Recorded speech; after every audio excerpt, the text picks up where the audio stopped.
Sup Nation, today let's talk Sony's response to the new PSN party chat system.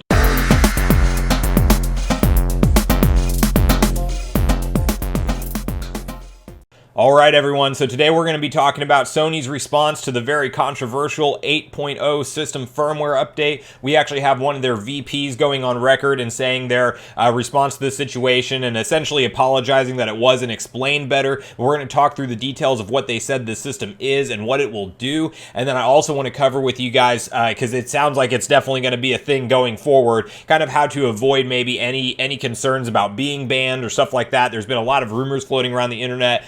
So far, I don't see that anybody's actually been banned from a party chat at this point. I don't think this is something you can actually even do on the PlayStation 4 as far as reporting other people's chats, but Sony has officially stated that they're not recording audio unless if you another user reports it to them. Now, in their PSN terms and conditions, they can technically do that, but I think that, you know, they would probably need a reason to go put that effort in there and actually have like a software look for certain, like maybe trigger words. But I mean, we're living in 2020, guys, so it is what it is. There's a lot of different things. I don't agree with all of the way that our data is being monitored, but at the same time, unless if you're willing just to go fully off the grid, there's not a lot of great ways to avoid it from happening. So I do want to walk everybody through the details of what to expect moving forward as we jump into this PS5 era. It does sound like this is a non-optional feature. Every PlayStation 5 user that participates in party chats will have a potential of being reported by somebody else in your chat if they choose to send a clip to Sony that will then go to a customer service team for review. So we're going to break down everything that the VP said in the article and how this process actually works.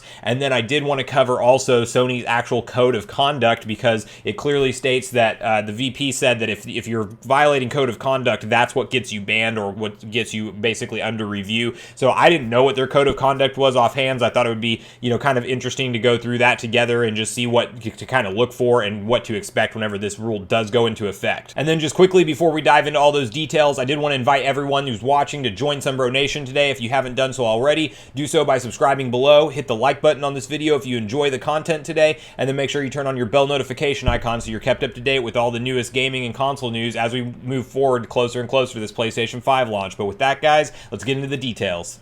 Alright, so I'm going to kick it off by actually reading through how Sony has responded to this situation so far. It was just late yesterday, last night, that we actually got an update to PlayStation's blog post with one of their VPs going on record. So let's read through their response together, and then we're going to talk through kind of what this means moving forward as we continue to get closer to this PlayStation 5 launch, which will actually fully implement this feature from the sounds of it. Catherine Jensen, VP of Global Consumer Experience at Sony Interactive Entertainment, explained the new feature in more detail in a follow-up PlayStation blog post on Friday. Its sole purpose is to help in reporting of inappropriate behavior, including actions that violate our community code of conduct, she said. Please note that this feature will not actively monitor or listen to your conversations ever, and it's strictly reserved for reporting online abuse or harassment. PlayStation gamers learned about this new function in an unexpected way following the recent PS4 8.0 system update. We clearly didn't communicate this feature or explain why we were introducing it, and we apologize for that. When the PS5 console launches in November, PS5 users will be able to chat with PS4 users, which is why we needed to include an advisory with the latest PS4 system update, Jensen continued. We should have more clearly explained why this function was being rolled out, along with the details on how it will work on the PS5 console. So let me walk you through that now. Once the PS5 console launches, if a player needs to file a harassment report, they will be able to include up to a 40-second long voice clip in their report. 20 seconds of the main conversation with the other player, plus an additional 10 seconds before and after the conversation selection. Only the most recent 5 minutes of a voice chat will be available for the player to use for this reporting function. These reports can be submitted directly through the PS5 console and will be sent to our customer experience team for moderation, who will then listen to the recordings and take action if needed.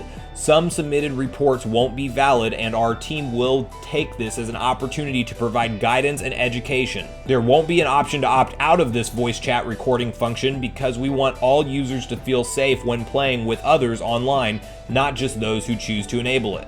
So I think this is obviously Sony trying to do some damage control and actually explain to players what this feature is, because there was a ton of confusion when this first went live. Everybody's like, hey, listen, are they just recording everything at all times and they can ban me for no reason? If I have certain music playing in the background, will that get me banned? And it doesn't appear that that's going to be the case at all. And I do think that a lot of people just jumped the gun on what this feature really was. It is definitely something that, you know, since there's no opt-out, it's going to definitely be controversial. But it is Sony trying to basically say, hey, listen, if there's online harassment or bullying that's taken place and you are in a party that's going down in, or maybe you're directly involved with it, you will now have the option to report that to their team for review. So obviously this is a big expense for Sony. They have to hire a customer experience team just to review these clips and actually go through and listen to them. And I'm sure with the number of players online, that's going to be a hefty expense in and of itself. Now, whether the base reason for this is just for them to look better going forward or whatever the case is, I'm not sure.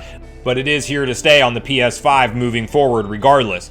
So at this point, I do want to kind of switch it to more of like an educational tone, whether we agree with it as players or not. This is going to be a thing. I would just give, one tip to everybody. It's like, who are you in your parties with? If you're in your parties with your friends and you guys want to talk trash to each other, but everybody knows it's just fun, I mean, that seems like we're not going to have anything to worry about, right? Unless if one of your friends is really going to take it too far and send your voice clips to Sony and claim it was something different, I don't think you have anything to worry about in that regard. It does show in the new party system and the way you invite people, it is through a chat group, and you can create chat groups with both friends and not friends, it appears, and it can be up to 100 players. So that might also be a reason they're implementing this, because now you're going to have bigger parties on these bigger 60 to 90 player multiplayer type games that we have. You can theoretically have a party with all of those talking in there, which does sound extremely chaotic to me, but there's probably going to be people that do that, and there will be instances that arise that can potentially get players banned. But I do want to cover what Sony's PSN actual code of conduct is,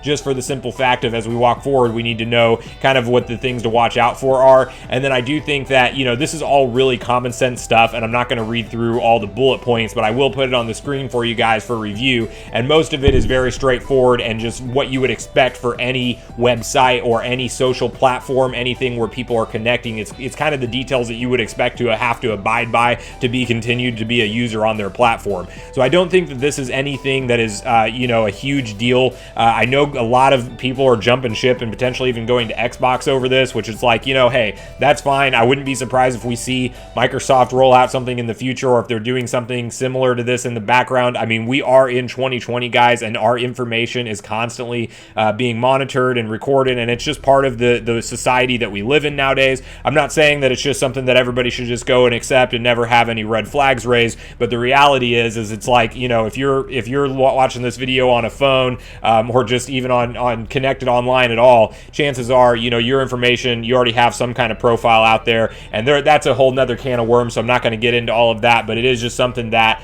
players need to be aware that this is nothing new, and it's been happening, and there's been so many different versions of terms and conditions from all these major tech companies that basically, whenever we hit agree to those, we're allowing them to use our information in these ways. But I do think that Sony has made it clear that they're not just, regardless of if you want them to or not, they're not just recording chat in the background. It's just you can submit up to a last 5 minutes of your party chat's clip for review if there was a violation of their code of conduct. But with that, I do want to ask the question for you guys on what your opinions are on this matter. I mean, obviously, I'm more in the camp of I understand that, Sony's going to try to implement some new features as we walk forward into this PlayStation 5 era, and that we're going up to 100 players in parties. And, for me personally, I'm not concerned about it. I know who I'm going to be in party chat with on my PlayStation 5, and I really don't feel like I have anything to worry about. But I do, want to open up the floor for you guys to kind of tell me what your opinions are on this new change as we move forward. Are you in the camp that you're actually going to literally abandon the console over this and go to Xbox,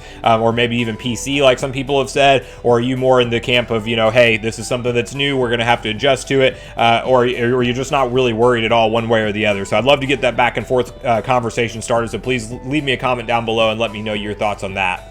Thanks so much for watching the video today, everyone. I do truly appreciate you guys sticking around till the end. I did at this point in the video just want to invite everybody to join Sunbro Nation if you haven't done so already. Do so by subscribing below. Hit the like button on this video if you did enjoy the content today, and then make sure you turn on your bell notification icon so you're kept up to date with all the newest gaming and console news as we walk forward closer and closer to this PlayStation 5 launch. And then I did want to quickly let everybody know that if you haven't secured a PlayStation 5 pre-order yet and you're interested in doing so, go ahead and check out some of my previous videos because I cover a couple helpful tools that will actually help you see when these things go back online and if there are pre-orders available. And it's easier than having 6 or 7 different browser tabs open and just hitting refresh on the random retailer. So there's some ways you can get push notifications out there. So check out those previous videos. I'll link them in the description down below. And then with that, guys, it'll be it for me. I'm going to end the video here. You guys have a great day. Sunbro Nation out.